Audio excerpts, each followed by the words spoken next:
चुनाव लड्न पाए पनि सांसद र मन्त्रीका रूपमा काम गर्न पाउने छैनन् रवि लामिछाने।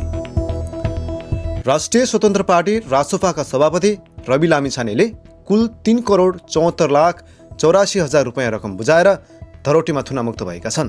कानुन अनुसार अदालतमा मुद्दा विचाराधीन भए पनि उनी फागुन 21 को चुनाव लड्न पाउनेछन्। तर यदि चुनाव जिते भने पनि लामिछाने सांसदको रूपमा काम गर्न भने पाउने छैनन्, मन्त्री पनि बन्न पाउने छैनन्। सम्पत्ति शुद्धिकरण निवारण ऐन 2064 अनुसार सम्पत्ति शुद्धिकरणको मुद्दा दर्ता भएपछि पदाधिकारी स्वतः निलम्बन हुने व्यवस्था छ। मुद्दा टुङ्गो नलागेसम्म रवि लामिछाने सांसद पदबाट निलम्बनमै रहनेछन्। यसको अर्थ हो लामिछाने कुनै पनि पद धारण गर्न पाउने छैनन्। तर कानुनी अडचन र बाधाका बावजुद पनि लामिछाने कति पनि विचलित देखिँदैनन्।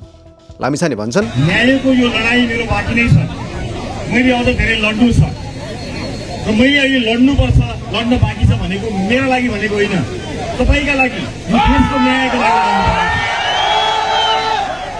यिनीहरूले यो देशमाथि गरेको अन्यायको अगाडि म माथि गरेको अन्याय केही पनि होइन। ती सबको हिसाब गर्नु छ। त्यसको हिसाब मिलाएपछि अनि लामो बोलाउला। आजलाई म यति मात्र भन्छु कि हिसाब मिलाउन बाँकी नै छ, न्याय पाउन बाँकी नै छ।